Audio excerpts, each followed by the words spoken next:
Assalamualaikum warahmatullahi wabarakatuh. Selamat pagi semua adik-adik SMA Sulawesi Selatan. Bagaimana kabarnya hari ini? Semoga kita semua selalu dalam keadaan sehat.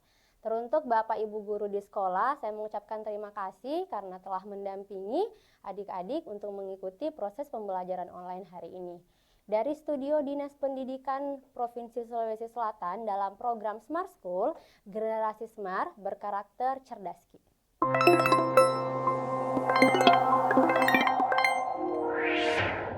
Berjumpa lagi bersama saya Andi Nur Suci Aulia atau biasanya akrab disapa sebagai Kak Suci. Saya di sini sebagai tutor bahasa Indonesia.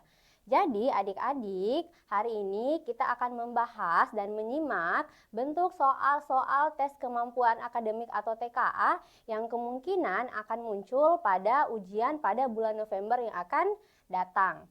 Jadi langsung saja, mari kita simak bentuk soal nomor 1. Dalam soal nomor 1, perhatikan unsur karya ilmiah berikut. Ada pendahuluan, tujuan, pembahasan, kesimpulan, dan daftar pustaka. Kemudian soalnya, unsur-unsur karya tulis tersebut disusun secara sistematis yang tepat adalah. Jadi soal nomor 1 menanyakan tentang unsur-unsur karya tulis ilmiah.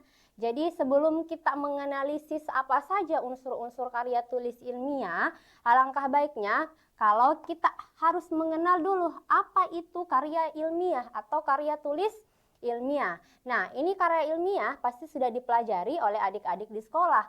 Secara umum, karya ilmiah berisi fakta, data, solusi untuk menyelesaikan sebuah masalah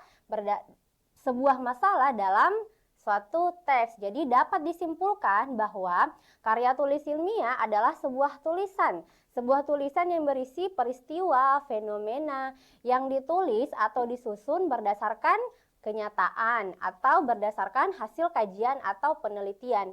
Contoh karya tulis ilmiah yang biasanya adik-adik sering dapat di sekolah yaitu ada makalah, ada laporan hasil penelitian, kemudian masuk perguruan tinggi disebut sebagai skripsi. Apa saja unsur-unsur karya tulis ilmiah? Unsur-unsur karya tulis ilmiah dibagi menjadi beberapa bagian. Yang pertama ada pendahuluan. Oke.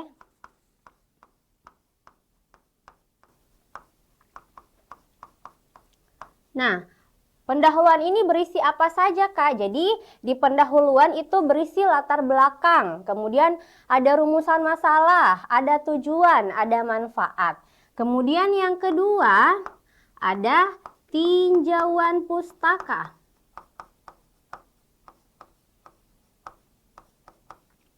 Tinjauan pustaka atau kajian teori.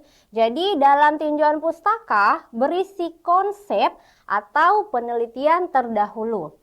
Lalu yang ketiga ada metode penelitian. Metode penelitian berisi jenis penelitian, teknik pengumpulan data, analisis data, dan sebagainya. Kemudian yang keempat ada pembahasan. Pembahasan berisi apa? Jadi pembahasan berisi hasil penelitian, kemudian berisi analisis, berisi interpretasi berdasar teori. Terus yang kelima ada kesimpulan dan saran. Jadi kesimpulan dan saran ini berisi inti hasil penelitian dan rekomendasi. Kemudian yang keenam ada daftar pustaka.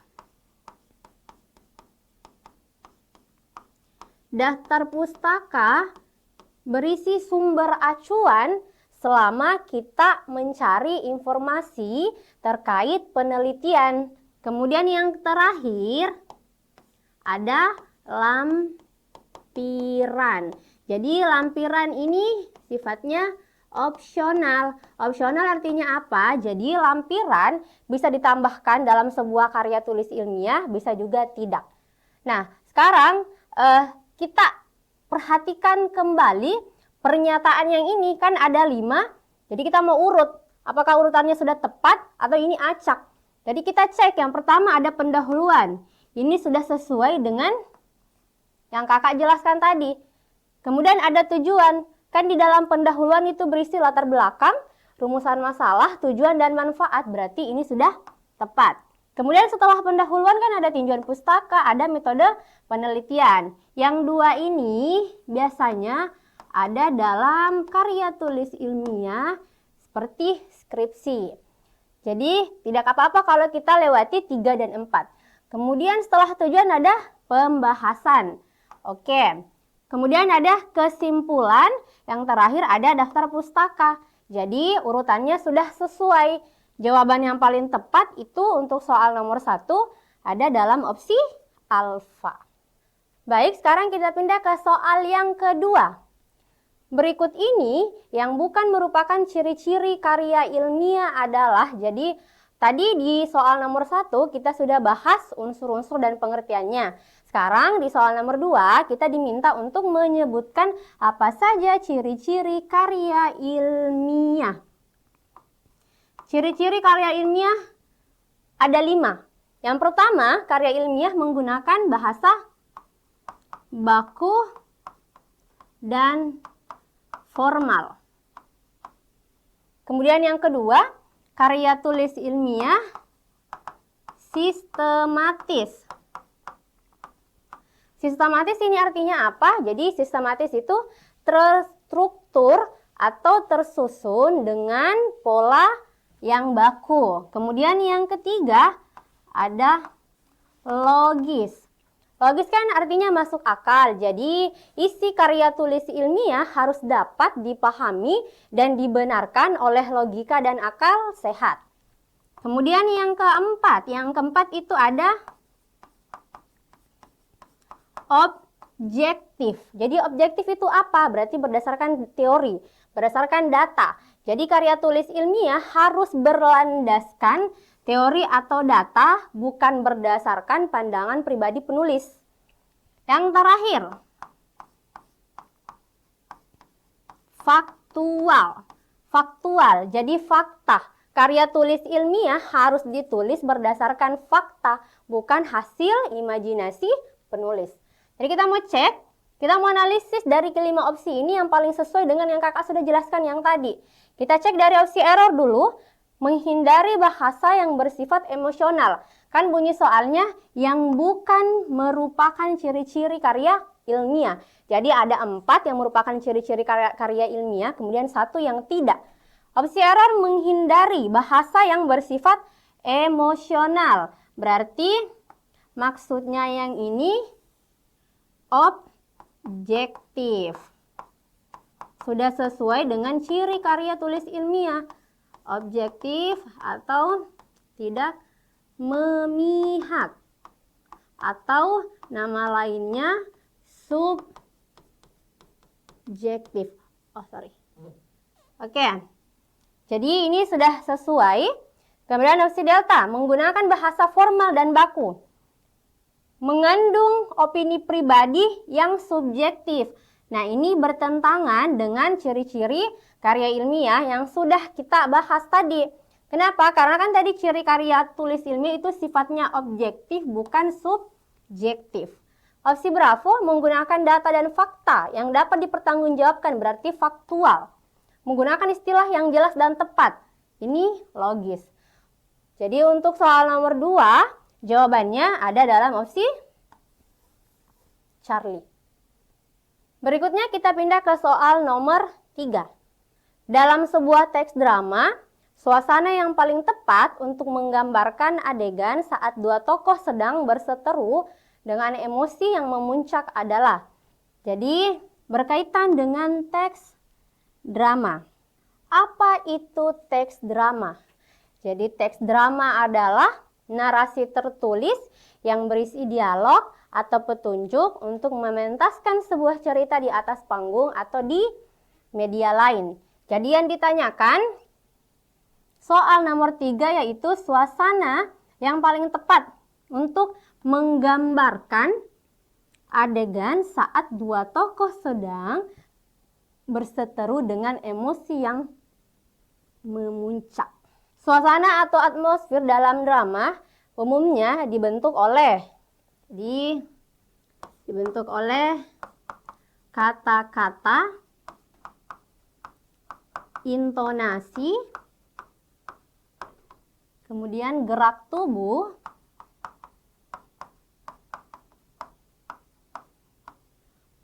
musik, dan lain-lain. Jadi kakak ulang, suasana atau atmosfer dalam drama umumnya dibentuk oleh kata-kata, intonasi, gerak tubuh, musik, dan lain-lain. Jadi ketika ada dua tokoh sedang berseteru dengan emosi yang memincak, elemen-elemen ini diarahkan untuk membentuk ketegangan. Misalnya, membentuk ketegangan yang dimaksud itu misalnya suara meninggi. Kemudian kata-kata singkat dan tajam.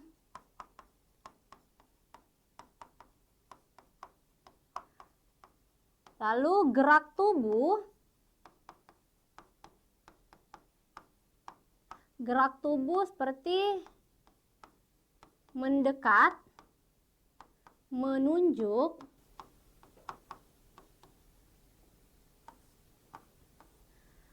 detik-detik hening yang membuat penonton merasa tertekan. Jadi semua elemen-elemen yang ini menciptakan suasana tegang dan penuh amarah. Jadi sederhananya seperti ini adik-adik. Ketika kita sedang dalam emosi yang memuncak, sedang dalam amarah yang menggebu-gebu, tidak ada suasana damai, tidak ada suasana ceria, tidak ada suasana sedih dan suasana santai. Yang ada itu suasana tegang dan penuh amarah. Berarti sudah jelas dalam soal nomor 3, jawabannya ada dalam opsi Charlie. Sekarang pindah ke soal nomor 4. Konflik dalam drama biasanya berpusat pada pertentangan antara tokoh utama dengan, jadi masih berkaitan dengan teks drama. Yang ditanyakan itu konflik. Konflik atau motor cerita dalam sebuah teks drama umumnya dibagi menjadi 3 kategori utama. Yang pertama, jadi ada 3 kategori. Yang pertama, tokoh versus diri sendiri. Jadi yang pertama itu konflik antara tokoh versus diri sendiri. Ini konflik batin. Contohnya rasa trauma, rasa bersalah. Kemudian yang kedua, konflik tokoh versus orang lain. Jadi ini yang kedua yaitu konflik antar tokoh. Misalnya ada perselisihan, ada pertengkaran, atau kisah tentang perselingkuhan, cerita tentang perselingkuhan. Jadi yang ketiga, tokoh versus lingkungan. Tokoh versus lingkungan atau masyarakat atau alam. Jadi yang ketiga ini benturan dengan kondisi alam. Misalnya berkaitan dengan norma sosial, hukum, ketidakadilan, dan sebagainya. Jadi kita langsung analisis dari opsi alfa sampai error yang paling sesuai dengan 3 kategori yang kakak sebutkan tadi. Kita cek dari opsi error. Narasi yang paling panjang tanpa dialog ini tidak sesuai. Kemudian delta, adegan santai tanpa masalah. Jadi tidak ada sumber konflik bertentangan dengan apa yang kita bahas. Kemudian opsi Charlie, sebuah pesta yang meriah. Opsi Charlie juga masih kurang tepat karena tidak terdapat sumber konflik kecuali dalam pesta tersebut ada konflik, misalnya ada perkelahian, ada perselisihan, dan sebagainya. Kemudian Bravo, alam sekitar yang damai. Ini juga tidak terdapat sumber konflik. Berarti jawabannya opsi alfa. Diri sendiri, orang lain, dan lingkungan. Mengapa jawabannya opsi alfa? Karena opsi alfa ini menggabungkan 3 kategori yang sudah kakak sebutkan sebelumnya. Berarti soal nomor 4 jawabannya ada dalam opsi alfa. Sekarang kita pindah ke soal berikutnya. Ini soal nomor 5. Tapi sebelum kita baca teksnya, kita harus lihat dulu apa yang diminta dari soal nomor 5. Perhatikan kalimat berikut. Sebagai warga Indonesia yang peduli, kita memiliki tanggung jawab untuk merawat dan memelihara warisan budaya negara kita.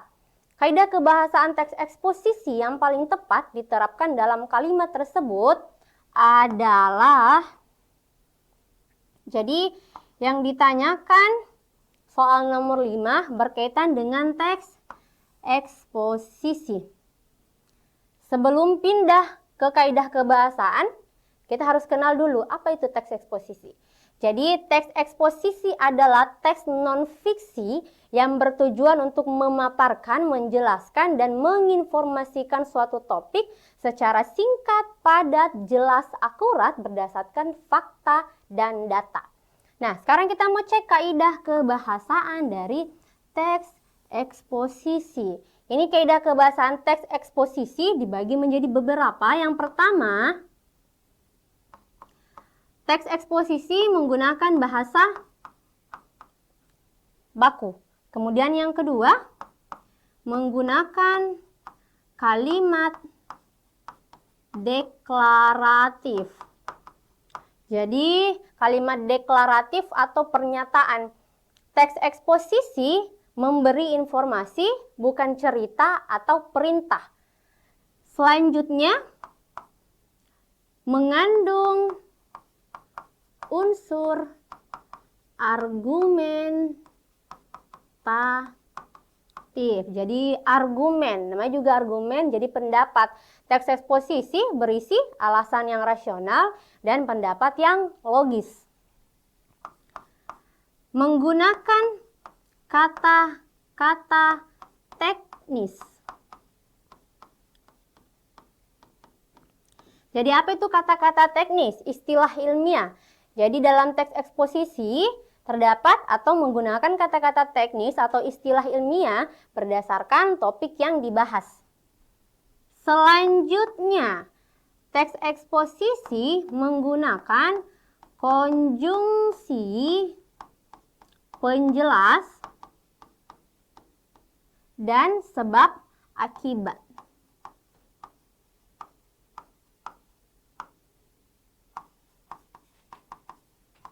Oke, konjungsi itu apa? Konjungsi adalah kata hubung atau kata sambung. Jadi, konjungsi yang dimaksud itu ada kata karena, ada kata sebab, dengan demikian, oleh karena itu, ada kata sehingga, akibatnya, dan sebagainya. Selanjutnya, teks eksposisi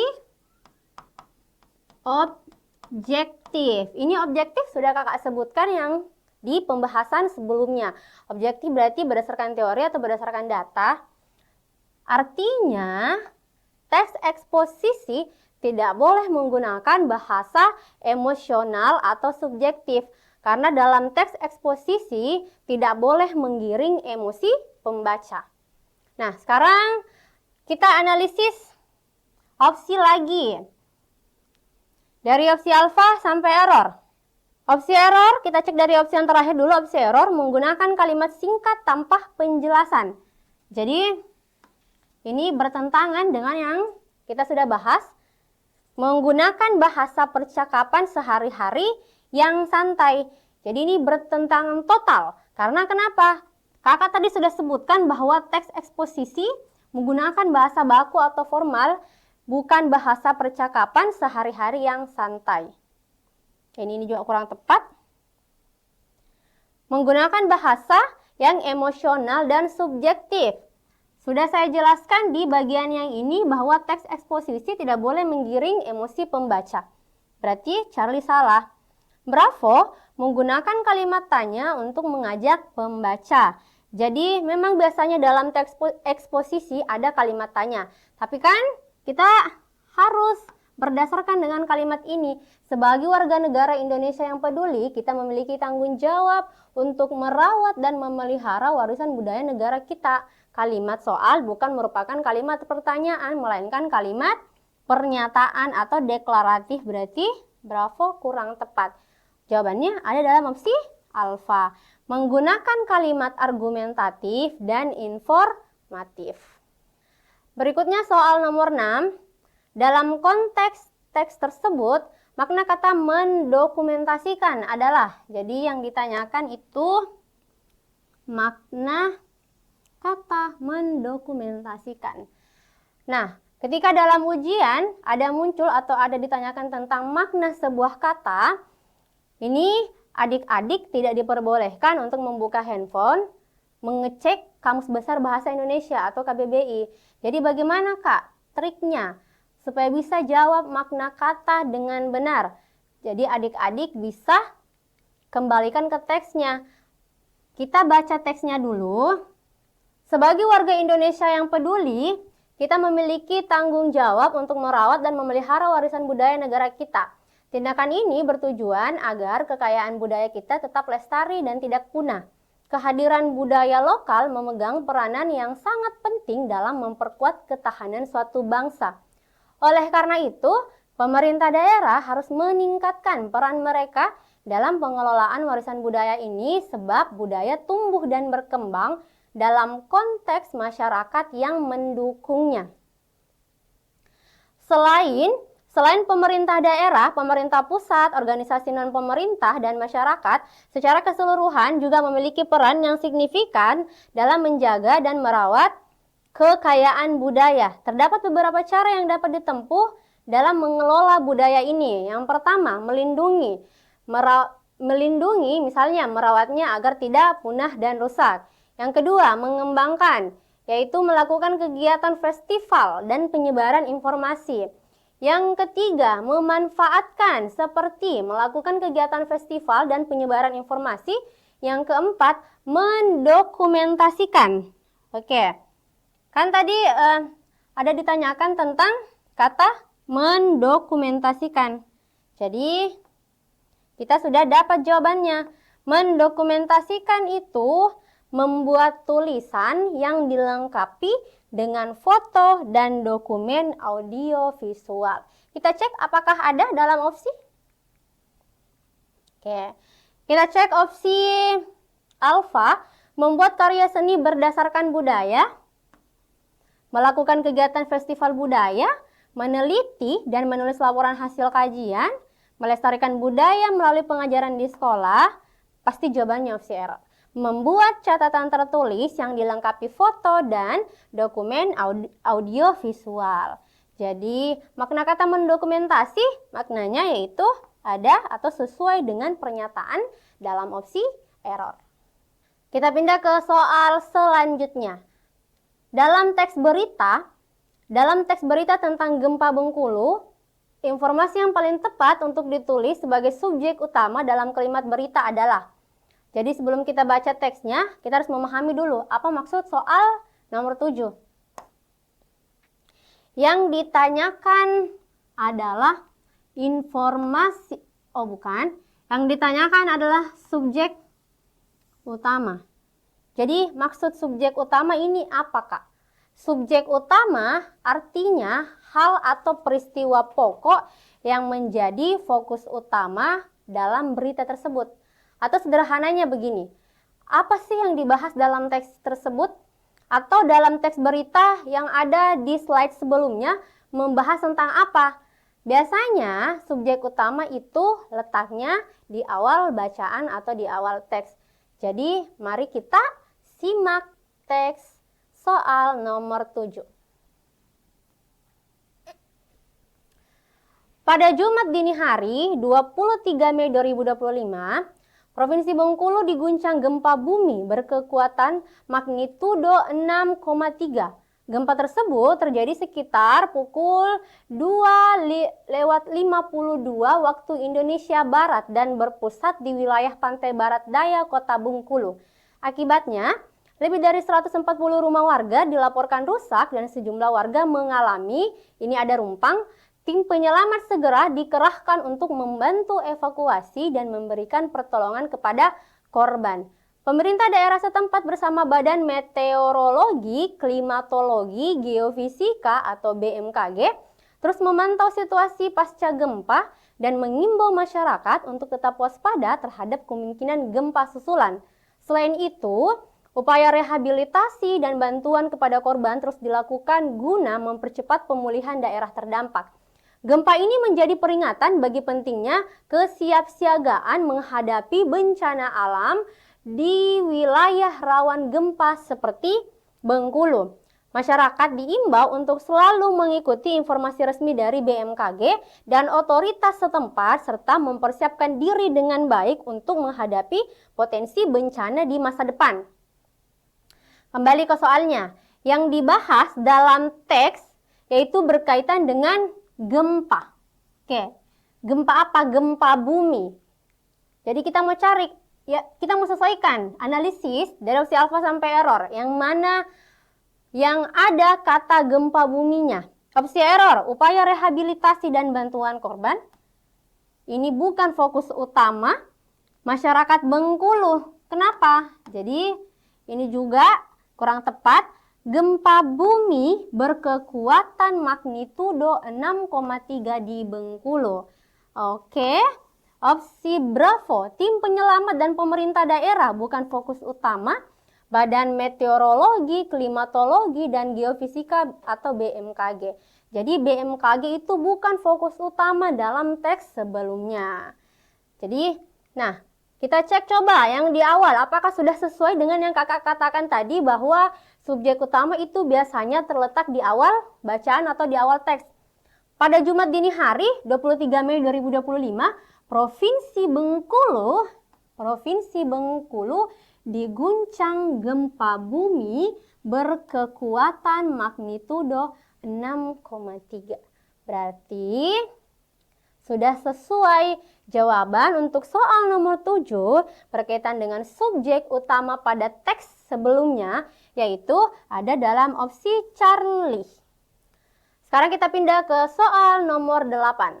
Ringkasan teks tersebut yang paling tepat adalah, jadi kita diminta untuk meringkas teks sebelumnya. Fokus utamanya meringkas isi keseluruhan teks yang ada pada slide sebelumnya. Jadi, bagaimana cara meringkas sebuah teks atau sebuah bacaan? Yang pertama, kita harus mencari atau mengambil poin-poin penting yang ada dalam teks tersebut, kemudian ditulis ulang berdasarkan versi singkatnya, sesuai versi singkatnya. Kemudian yang selanjutnya, jadi ringkasan itu umumnya memuat unsur 5W plus 1H.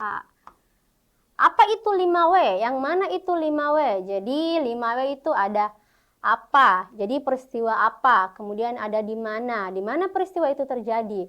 Ada kapan? Kapan peristiwa itu terjadi? Berarti menyatakan tentang waktu. Kemudian mengapa? Lalu siapa? Siapa saja yang terlibat? Kemudian ada 1H atau bagaimana peristiwa itu bisa terjadi. Sekarang kita analisis opsi. Karena tadi kan kita sudah baca teks sebelumnya. Sekarang kita cek opsi error. Gempa di Bengkulu mengingatkan pentingnya kesiapsiagaan menghadapi bencana alam. Ini opsi error tidak tepat sebagai ringkasan. Kenapa? Karena ini lebih ke pesan moral dari teks sebelumnya. Jadi opsi delta kurang tepat. Rehabilitasi dan bantuan korban terus berjalan di wilayah rawan bencana. Kurang tepat. Kenapa? Karena fokus utamanya bukan tentang proses pemulihan. Berarti delta kurang tepat. Charlie, masyarakat Bengkulu mendapat bantuan setelah gempa yang terjadi di pagi hari. Ini juga kurang tepat. Bravo, BMKG memantau situasi gempa dan mengimbau masyarakat waspada. Jadi BMKG ini bukan bagian fokus utama, berarti Bravo tidak. Bagaimana kalau opsi alfa? Kita sesuaikan coba dengan yang ini, 5W plus 1H, apakah ada unsurnya gempa bumi? Jadi menggunakan apa? Peristiwa apa? Terjawab gempa bumi. Kemudian di mana? Bengkulu. Apa impact-nya? Dampaknya? Yaitu dampaknya kerusakan rumah dan evakuasi korban. Berarti ringkasan yang tepat untuk teks tersebut ada pada opsi alfa. Sekarang kita pindah ke soal nomor 9. Kata ulang yang tepat untuk melengkapi kalimat rumpang paragraf pertama. Paragraf pertama teks tersebut adalah, jadi kita kembali dulu ke teksnya. Rumpangnya tadi ada, oh iya ada. Jadi kita baca dulu sebagian teksnya. Pada Jumat dini hari 23 Mei 2025, Provinsi Bengkulu diguncang gempa bumi berkekuatan magnitudo 6,3. Gempa tersebut terjadi sekitar pukul 2.52 WIB dan berpusat di wilayah pantai barat daya Kota Bengkulu.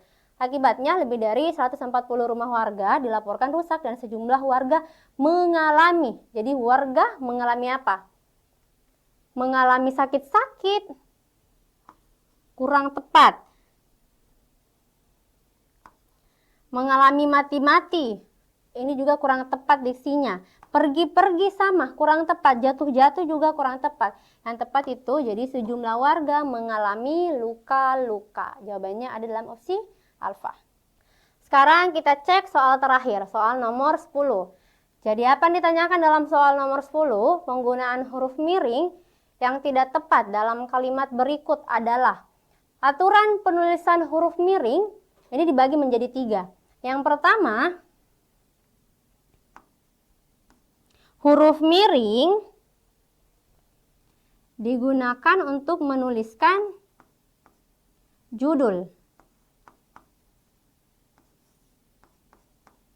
Ini judul apa saja? Jadi bisa judul buku, judul film, judul siniar, kemudian judul dan media massa.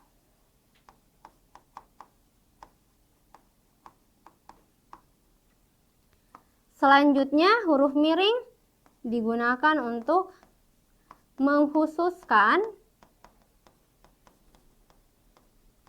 atau menegaskan huruf, kata, kelompok kata. Yang terakhir digunakan untuk menuliskan kata atau ungkapan yang berasal dari bahasa daerah atau bahasa asing.